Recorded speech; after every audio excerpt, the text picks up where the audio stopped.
My fiancée wrongly accused me to get me arrested. She smirked. Enjoy prison, failure. She didn't realize my one phone call was to my father, the police chief. He strode into the precinct and asked the officer, "Care to explain why my son's in cuffs?" I'm a firefighter. My life revolves around charging into blazing structures while others flee. It's a career rooted in trust, discipline, and keeping cool when chaos erupts. I believed my relationship with my fiancée, Sarah, was grounded in those same values. Turns out it was built on dynamite, and she was just waiting for the perfect moment to ignite it. The spark came last night. We had a fight. It was the same dispute we'd been circling for months, about finances, specifically her spending my money. I'm not rich, but I'm prudent. I own my modest home, pay my bills promptly, and save for what's ahead. Sarah, though, treats a credit card like a genie's lamp, conjuring luxury purses and spa retreats. The fight intensified. She demanded I co-sign a loan for a flashy car she couldn't afford. I said no. My refusal was steady, reasoned, and final. This time, something in her broke. Her frustration morphed into a chilling, calculated rage. She started yelling, calling me stingy and domineering. Then she did something that changed everything. She grabbed a heavy crystal vase, a keepsake from my late grandmother, and smashed it against the wall, fragments scattering everywhere. Then she stared at me, a smug, victorious grin spreading across her face. She clawed her own arm with her manicured nails, drawing a faint trickle of blood. "Get out of my house!" she screamed, her voice suddenly shifting to a rehearsed, trembling panic. "My house?" I asked, my tone low and controlled. "This is my house, Sarah," I said. "Not for long," she spat.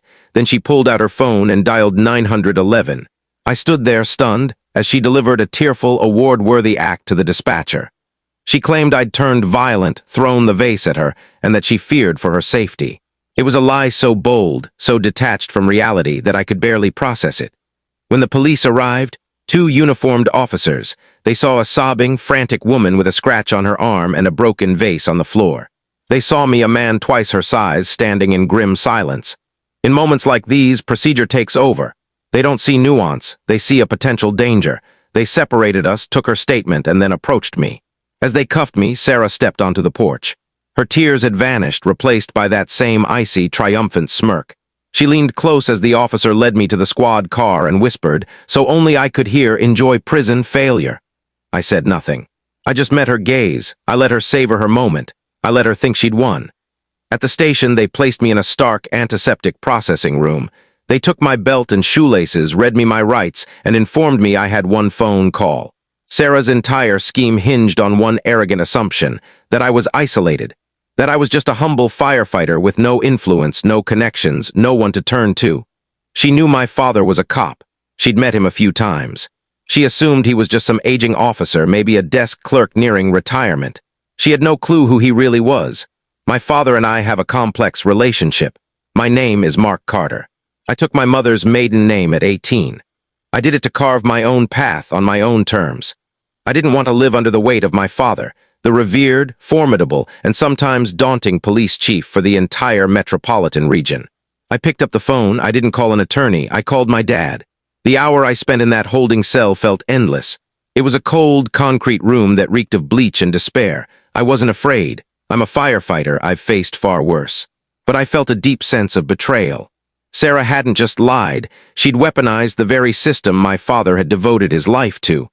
I heard the heavy metal door at the end of the hall buzz open. Footsteps, deliberate and commanding, echoed down the corridor. They weren't the hesitant steps of a public defender. They carried authority. The footsteps stopped outside my cell. A moment later, the small, barred window in the door framed the face of the arresting officer, the young cop who'd put me in the car. His face was ashen, and he looked visibly anxious. He fumbled with his keys, opened the door, and said, his voice cracking, "Mr. Carter, you're free to go. Someone's here for you." I walked out of the cell and down the hall. Standing in the center of the station's busy main floor was my father. He wasn't in uniform, just a plain dark suit, but he might as well have been wearing a crown. The entire precinct seemed to revolve around him. Officers stood taller, spoke softer. The air buzzed with respect. He saw me, and the stern lines on his face softened briefly. He walked over and placed a hand on my shoulder. "You okay, son?" he asked, his voice quiet. "I'm fine, Dad," I replied. He nodded, then turned to the desk sergeant, a man who looked like he might faint. My father didn't raise his voice. He didn't need to. His calm authority was more intimidating than any outburst. "Sergeant Thompson," he began, his tone steady and measured. "I was reviewing the initial arrest report for my son, Mark Carter. I couldn't find the section where the officers noted the position of the broken glass from the vase he supposedly threw. Was it inside the impact point on the wall or outside?" the sergeant faltered. "I'm not sure, Chief. I'd need to check the full report." "Do that," my father said, "because an object thrown at a wall shatters and falls inward. An object smashed against a wall shatters and falls outward. It's basic physics. I'd hate to think your officers overlooked such a critical piece of evidence." He then turned to the young arresting officer who was trying to disappear behind a filing cabinet. "Officer Daniels," my father said, reading his name tag. "My son has no record of violence. The accuser, his fiancée, has no prior domestic complaints. You had 2 conflicting accounts. What specific, compelling evidence led you to arrest him instead of just separating them for the night?" "Sir," the officer stammered, sweating, "the complainant had a visible injury, a scratch on her arm. Protocol says you use judgment," my father interrupted, his voice still calm but now edged with steel. "It also requires a thorough investigation. Did you, for example, check the complainant's nails for my son's skin or blood to back her claim that he grabbed her? Or did you just trust a dramatic performance and cuff a first responder?" He let the question linger. He wasn't shouting, he was instructing, and it was chilling to witness. He wasn't misusing his authority. He was simply demanding the job be done with the precision and integrity he expected from every officer under him. He was using his position not to dismiss the case, but to ensure it faced the department's sharpest scrutiny. He turned back to me. "Go home, Mark," he said. "I've assigned the case to Detective Larson in the Domestic Violence Unit. He's the best we've got. He'll contact you tomorrow. Stay away from Sarah. Don't go near her. Just let the system do its work." I walked out of the precinct a free man. As I stepped into the rainy night, my phone pinged. It was a text from Sarah. "Out already, huh?" it read. "This isn't over. I'm filing for an emergency restraining order tomorrow. The house is mine. You'll never step foot in it again." I didn't respond. I just got in my car and drove. But I wasn't heading home, not yet. I was going to my lawyer's office. Sarah thought this was a simple domestic spat. She had no idea it was about to become a battle. Update 2, the days after my release were a flurry of calculated, resolute action. Sarah thought she held the advantage. She believed she controlled the story. She didn't know that my father's quiet intervention had already flipped the entire game. The first thing I did was meet with my lawyer. I laid out the whole situation, including my father's role. My lawyer, a shrewd, practical man, grasped the shifted dynamics immediately. "This changes everything," he said. "Her power was the threat of a public, ugly criminal charge. That power's gone. We can take the offensive."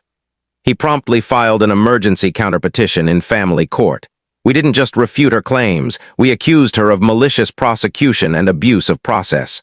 We included a sworn statement from me detailing the true events of that night, including how she smashed the vase herself. We asked the court to deny her request for a restraining order and grant one to me, making me the sole occupant of my own home while the legal process unfolded. Meanwhile, Detective Larson began his investigation. Larson was a legend in the department, a meticulous, soft-spoken man who could spot a lie from miles away. He didn't just re-interview Sarah. He unraveled her story piece by piece. He started with the physical evidence. As my father had foreseen, the crime scene photos clearly showed most of the glass from the shattered vase lay outside the point of impact on the wall, consistent with it being smashed against the wall, not thrown. Next, he examined the injury. The scratch on her arm was fine and precise, exactly like a self-inflicted mark from a fingernail. There was no bruising, no evidence of a struggle. He also, as my father suggested, secured a warrant to review her phone records. He uncovered a series of texts from the week before the incident, sent to her best friend. "He won't co-sign the loan. I'm done with him. Don't worry, I've got a plan to get what I'm owed. If he won't give me the life I deserve, I'll take it." It was a goldmine of premeditation, but the real clincher came from an unexpected source. My next-door neighbor, an elderly woman named Mrs. Harper. Detective Larson, being thorough, canvassed the neighborhood. Mrs. Harper told him she'd been on her porch that evening and overheard our argument through her open window. She said she heard Sarah yelling and objects breaking, but then she shared something critical. She noted that after the sound of shattering glass, Sarah's voice shifted. It went from furious shouting to a strange, staged sobbing. It didn't sound genuine, Mrs. Harper told the detective. It sounded like she was rehearsing. The final blow was Sarah's own hubris. Thinking she was in charge, she'd already contacted a realtor to appraise my house. The realtor, alarmed by the unfolding situation, reached out to my lawyer and shared the email chain. In it, Sarah had confidently stated she expected to have full control of the property within days and wanted to list it for sale immediately. The evidence against her was no longer just suspicion. It was a mountain. It was a detailed, documented scheme to falsely accuse me, remove me from my home, and sell my primary asset. The family court judge, presented with our counterpetition and a preliminary summary of the police investigation, did exactly what we'd hoped. He denied Sarah's request for a restraining order against me and granted mine against her. She was legally prohibited from coming within 500 feet of me or my property. The day that order was delivered was the day she understood she had been defeated. She had tried to have me evicted from my own home. Instead, she was legally banished from it. Her scheme didn't just collapse, it backfired with devastating accuracy. She was no longer the accuser. She was now the subject of a criminal investigation. Final update asterisk. It's been 4 months since my life was nearly ruined by a fabrication. Today, that chapter is firmly and decisively closed. The legal system, when properly driven, can operate with frightening precision. The criminal case against Sarah advanced with remarkable speed. The prosecutor's office, equipped with Detective Larson's thorough investigation, charged her with multiple crimes, submitting a false police report, perjury for the falsehoods in her sworn affidavit for the restraining order, and attempting insurance fraud, as she had also filed a claim for the supposed damage to the house. Confronted with irrefutable evidence, the crime scene analysis, her text messages, Mrs. Harper's testimony, and the realtor's emails, her attorney knew she had no chance in court. He urged her to accept a plea deal. She pleaded guilty to filing a false police report. The other charges were dismissed as part of the plea agreement. She avoided prison, but she didn't escape consequences. She was sentenced to 2 years of probation, a hefty fine, and mandatory mental health counseling. Most significantly, she now carries a permanent criminal record. Her attempt to label me as an abuser ended with her being marked as a criminal.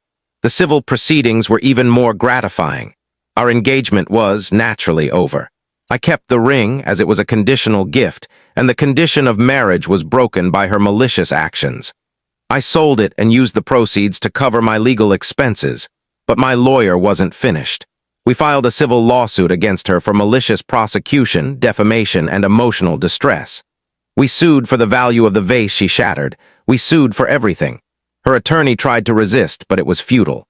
Her guilty plea in the criminal case made her civil liability undeniable. We settled out of court. She was compelled to transfer a substantial portion of her personal savings to me as damages. The settlement also included a legally binding, permanent non-disclosure agreement. She is barred from ever speaking or writing about me, publicly or privately, for the rest of her life.